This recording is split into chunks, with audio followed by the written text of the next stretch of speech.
नमस्कार दोस्तों, सभी को राम राम। तो दोस्तों, हमारा मोदी सरकार ने FCRA बिल लेके आ रहा है ना, तो वो बिल से यहाँ हमारे देश के, भारत देश के ये क्रिश्चियन मिशनरी लोग हैं, मुस्लिम लोग हैं और ये कौन से है ना कम्युनिस्ट लोग, तो इन सब को ताला डाल रहे हैं, क्योंकि ये विदेश से पैसा ला लेके अपना कार बंगला लेके मज़ा करते थे आज तक। अभी उसको ब्रेक डाल दिया ना सेवा का नाम पे, और हमारे देश में हिंदुओं को धर्मांतरण करने के लिए पैसा ला लेके अब कितने लोगों को धर्मांतरण किया, वो फ़ोटो लेते हैं, फ़ोटो फॉरेन को बेच के उनसे पास पैसे लेते हैं। और देखो साथियों, ऐसे ही ये FCR बिल आने के बाद तुम कितना पैसा आया, किसको कितना खर्चा किया, सब हिसाब किताब गवर्नमेंट को बताना करके पूछो से ये बिल का मतलब है। तो ये कम्युनिटी लोग का अब ताला पड़ गया सोए दूसरे बाप को पैसा खाने को से, तो इसलिए आज पुकार ले रहे हैं साथियों। तो साथियों, ये दो वीडियो है थोड़ी लंबी रहती है, अब पूरी देखो। और क्योंकि ये बहुत ज़बरदस्त काउंटर है, हमारा भाई रामा बाणम ने दिया है, तेलुगु में रहता है साथियों, तो बीच में हो सके तो मैं भी उसका मतलब बोलूँगा, ठीक है। जो तेलुगु समझ में नहीं आता ना, तो उनको मैं बीच में बोलूँगा, ठीक है साथियों। चलो आ जाओ, देखेंगे। వర్షాలకు ఎక్కడెక్కడో బొరియల్లో పడుకున్న పాములన్నీ బయటకు వస్తాయట. పాములే కాదు, ఆ నేల మాళిగల్లో దొక్కున్న అన్ని రకాల పురుగులు కూడా బయటకు వస్తాయి. ఎందుకంటే ఆ కంతలన్నీ నీళ్ళతో నిండిపోతే ఆ నీళ్ళల్లో ఉండలేవు కాబట్టి బయటకు వచ్చేస్తాయి. ఆ వర్షాల దెబ్బకు ఎలాగైతే పురుగు పుట్ర నేలలోంచి బయటకు వచ్చేస్తాయో, అలాగే FCRA చట్ట సవరణతో అటువంటి పురుగులన్నీ బయటకు వస్తున్నాయి. ఆ పురుగులు తమకు వచ్చిన కష్టానికి తమకు జన్మనిచ్చిన తండ్రిని కాకుండా పక్కింటాయన్ని దూషిస్తున్నాయి. బహుశా ఆ పురుగులు తమ పుట్టుకకు పక్కింటాయనే కారణం అని అనుకుంటూ ఉండవచ్చు. నమస్తే ఫ్రెండ్స్. కేంద్ర ప్రభుత్వం, ఇది నరేంద్ర మోడీదైనా అమిత్ షాదైనా క్లియర్గా తప్పు చేస్తారు, దొరికిపోతారు. మిత్రులకు నమస్కారం. మిత్రులారా, ఈయన ఎవరో పేరైతే గుర్తులేదు, కానీ ఈయన మాటల్ని లోగడ మనం ఒకసారి ఎనలైజ్ చేసుకున్నట్టుగా అనిపిస్తుంది. ఈయన ఏమంటాడంటే, నరేంద్ర మోడీ అయినా అమిత్ షా అయినా సరే క్లియర్గా తప్పు చేస్తారు, దొరికిపోతారు అని అంటున్నాడు. తప్పు క్లియర్గా చేస్తారు, ఎవరైనా క్లియర్గానే చేస్తారంటావా? పోనీ తప్పు చేసిన వాళ్ళు మిగిలిన ఎక్కడ దొరకకుండా ఉంటారా? ఎవడు తప్పు చేసినా దొరుకుతారు. ఇంతకీ మోడీ షాలు ఏం తప్పు చేశారు, ఎక్కడ దొరికారు అది చెప్పు. మళ్ళీ ఏం చేస్తారు, సోషల్ మీడియా నుంచి, అంధభక్తుల నుంచి అండ్ ఈ గోధి మీడియా నుంచి ఏం చేస్తారంటే అబద్ధాలు ప్రచారం చేస్తుంటారు. గోధి మీడియా, అంధభక్తులు, ఇదే కదా మీ ఏడుపు.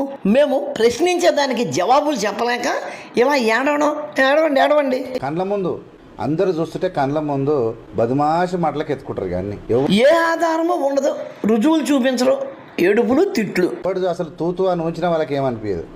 ఇదిగో నీ వీడియో ముందే తూతు అని నీ ముఖం మీద ఊసిన, మరి నీకేమన్నా అనిపించిందా? వీడియోలోకి వెళ్లే ముందు మిత్రులకు చిన్న విజ్ఞప్తి. మిత్రులారా, వీడియో కొద్దిగా పెద్దదిగా ఉండవచ్చు, కానీ ఎక్కడా మీకు బోరు కొట్టేలా ఉండదు.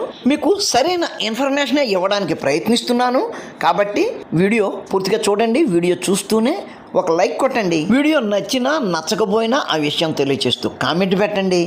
అలాగే వీడియో నచ్చితే మీ బంధుమిత్రులందరికీ ఈ వీడియోని షేర్ చేయండి. మన ఛానల్ని ఇంకా సబ్స్క్రైబ్ చేసి ఉండకపోతే వెంటనే సబ్స్క్రైబ్ చేయండి. ఇక విషయంలోకి వెళ్ళిపోతాం. అయితే అందులో మనం గుర్తుపెట్టంటే FCRA foreign contribution regulation authority అని ఒక బిల్లు తెస్తాం. మేము తేవడం ఏంటి, మీరే కదా తెచ్చారు, ఎప్పుడో తెచ్చారు మీరు. ఇప్పుడు దాన్ని మేము బలోపేతం చేస్తున్నాం అంతే, మేము తేవడమే లేదే, అది కూడా తెలీదు, మాట్లాడేస్తున్నారు. ఇప్పుడు భారతదేశంలో ఉన్నటువంటి NGOs కానీ మైనారిటీస్, వాళ్ళు ముస్లిమ్స్ కావచ్చు లేదంటే క్రిస్టియన్స్ కావచ్చు, విదేశాల నుంచి వాళ్ళేనా హిందువులు, బుద్ధిస్టులు, కమ్యూనిస్టులు వాళ్ళు లేరా? వాళ్ళ పేరు ఎందుకు చెప్పట్లేదు? మదర్ తెరీసా గారు US లేసే దేశం నుంచి వచ్చి కలకత్తా నగరంలో those who attacked by the leprosy, nowhere there, no person was ready to there to serve the people. Nowhere there to serve the people బాగానే ఉంది, కానీ ఆవిడ ఎప్పుడు వచ్చింది? 1929లో ఈ దేశంలోకి వచ్చింది. ఎందుకు వచ్చింది? ఇక్కడ సేవ చేసేసి ఇక్కడ ప్రజల్ని ఉద్ధరిద్దామన్న మత ప్రచారం కోసం వచ్చింది. 1929లో ఇక్కడ ఉన్న ప్రజలు ఎవరు స్వతంత్రులా? అందరూ బానిసలే. ఎవడి కడుపు నింపుకోవడానికి వాడు 24 గంటలు శ్రమిస్తూ ఉండాలి. ఈ దేశాన్ని తొక్కుపెట్టి ఉంచాలి అంటే గనక ఇక్కడ వైద్య, విద్య వంటి వ్యవస్థలను సర్వనాశనం చేసేశారు, విద్యా విహీనులను చేసేశారు, వైద్యం అందుబాటు లేకుండా చేసేశారు. రెండవ ప్రపంచ యుద్ధాన్ని తట్టుకోవడం కోసం 1943లో బెంగాల్లో పండిన ప్రతి గింజను పట్టుకుపోయారు. రైతు తినడానికి కాదు, తదుపరి పంట వేసుకోవడానికి విత్తనంగా కూడా ఒక్క గింజను కూడా ఉంచకుండా మొత్తం దోచుకుపోయారు. ఆ దెబ్బకి బెంగాల్లో 30 లక్షల మంది చనిపోయారు. నువ్వు వచ్చి ఏం చెప్తున్నావు? ఆ తెరిసా మేడం గారు ఎక్కడి నుంచో వచ్చి ఇక్కడ ప్రజలకు అది చేశారు, ఇచ్చేశారు, సేవ చేశారు, ఆ క్రిస్టియన్లు చేశారు. ఇక్కడ మతం మీదగా చెప్తున్నావు, ముస్లింలు క్రిస్టియన్లు అనుకుంటూ చేశారు అని చెప్తున్నావు. మరి 30 లక్షల మందిని ఒక్కసారి పంట ఎత్తుకుపోయి చంపేశారు. ఎవరు? బ్రిటిష్ వాళ్ళు. ఈ బ్రిటిష్ వాళ్ళు ఎవరు? బ్రాహ్మణా, కౌంటోళ్ళా? కాదు కదా, క్రిస్టియన్సే కదా. మరి దాని గురించి ఎందుకు మాట్లాడో? ఎవరో మందు పూసింది, మందు మానింది, ప్యాచ్ చేసింది, అదా సిగ్గు ఉండాలి కదా. చాలాసార్లు చాలా ఓపెన్గా చెప్పింది, I'm not concern to the body, I concern only to the soul అని. అంటే సోల్ని దేవుడికి అప్పగించడమే ఆవిడ బాధ్యత. నేను అంటుంది కాదు, ఆవిడ ఎన్నోసార్లు ఆ మాట అంది. అలా ఆవిడ ఎన్నో సోల్స్ని దేవుడికి వశపరిచింది. సోల్స్ని దేవుడికి వశపరచడము అంటే అర్థం తెలుసు కదా, మతం మార్చడం. అది సంగతి. ఆవిడ చేసింది మత మార్పిడి, అంతేగాని సేవ కాదు. అది ఒక వంక అంతే. నరేంద్ర మోడీ పాలన ఎంత దుర్మార్గంగా ఉంటుందంటే, ఎంత దుర్మార్గంగా ఉంటుంది? తినే కూట్లే మన్ను పోసే రకం వీళ్ళు. నీ కూట్లో మన్ను పోసారా? పోనీ ఎక్కడైనా మన్ను పోస్తే అది చూపించగలవా? ద్వేషంతో మొరగడం కాదు, ఆధారాలు చూపించాలి. వీళ్ళకు కుట్రలు కుతంత్రాలు కక్షల కారుణ్యాల కోసమే వచ్చి వాళ్ళు కుట్రలు కుతంత్రాలతో వచ్చారా? మరి నీ సంగతి ఏంటి? నువ్వు కుట్రలు కుతంత్రాలు చేయలేవా? మొట్టమొదటిసారిగా మీడియాను కొనేసారు.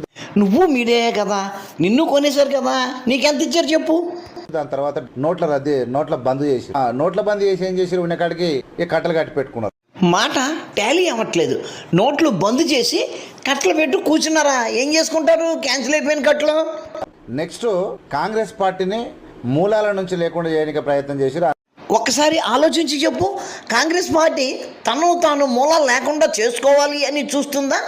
ఎదటి వాళ్ళు చేస్తున్నారా? అలా ధనవంతమైన నాయకులు ఎవరుంటే అలా తీసుకుపోయి దొడ్లే కట్టేసుకున్నారు. ఎంత ఎర్రిపప్పలా ఉన్నావు.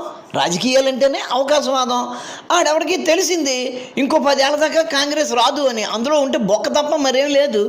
అధికార పార్టీలోకి దూరిపోయాడు, అది ఆడి తప్పు. కాకుంటే వాడు కాంగ్రెస్ పార్టీని అంటి పెట్టుకుని ఉండేలా చూసుకోలేదు కాంగ్రెస్ పార్టీ, కాబట్టి వెళ్ళిపోయాడు. బీజేపీని అంటావు. అయితే నేను ఇక్కడ ఎఫ్సిఆర్ఏ గురించి ఎందుకు మాట్లాడుతున్నా అంటే, ఫారెన్ నుంచి వచ్చే కంట్రిబ్యూషన్ అనే బిల్లు మీది కాదు, మీ తాతది కాదు. అవును, మాది కాదు, మా తాతది కాదు. మరి మీ తాతదా? అయ్యే పెట్టడు అడక తినని, అమ్మ పెట్టదు అడక తినని అనేటువంటి దుర్మార్గమైన నీచమైన పాలనకు ఒడిగట్టినటువంటి నరేంద్ర మోడీ ప్రభుత్వం చాలా దుర్మార్గమైంది. ఎఫ్సిఆర్ఏ చట్ట సవరణ ఎవరిని అడుక్కొనివ్వట్లేదు, ఎవరి దగ్గర అడుక్కొనివ్వట్లేదు ముందే చెప్పు. ఇలా క్రిస్టియానిటీలు కానీ మైనారిటీలు కానీ ఎన్జిఓస్ పెట్టి వాళ్ళ హాస్పిటల్ పెట్టి సర్వీస్ చేస్తూ ఉన్నారు. ఏ కమ్యూనిస్టులు హాస్పిటల్స్ పెట్టి సర్వీస్ చేయట్లేదా? వాళ్ళ పేరు ఎందుకు చెప్పు? ఇలా ఓల్డ్ ఏజ్ హోమ్లలో ముసలి వాళ్లకు అనేక రకాలుగా సర్వీస్ చేస్తూ ఉన్నారు, వ్యాధిగ్రస్తులకు సర్వీస్ చేస్తూ ఉన్నారు, అనేక పాఠశాలలు పెట్టి సర్వీస్ చేస్తూ ఉన్నారు. అటువంటి సర్వీసులు చెయ్యకూడదని ఎఫ్సిఆర్ఏ చట్టం చెప్పిందా? ఎక్కడ చెప్పింది? వాళ్ళకి డబ్బులు ఎవడో ఒకటి డొనేట్ చేసి దానం చేస్తే ఎవడాడు ఎందుకు ఇక్కడ దానం చేశాడు? వాడి దేశంలో అడుక్కునే వాళ్ళు లేరా? ఆకలితో ఉన్నవాళ్ళు లేరా? వాడి దేశంలో వాడికి దానం చేయకుండా ఇక్కడ ఎందుకు చేస్తున్నాడు? జవాబు చెప్పు. ఆ డబ్బులకు బిల్లు తీసుకొచ్చి అందులో లెక్కలు చూపించి ఎక్కడ జరిగినా మిమ్మల్ని క్యాన్సిల్ చేసి పడేస్తాం, మీ రిజిస్ట్రేషన్ క్యాన్సిల్ చేస్తాం. తప్పే ఉంది. కుష్ఠ రోగులకు వైద్యం చేయిస్తాం అని డబ్బులు తెచ్చారు, పిల్లలకి చదువు చెబుతాం అని డబ్బులు తెచ్చారు, పిల్లలకు ఉచిత విద్య నేర్పిస్తాం అని డబ్బులు తెచ్చారు.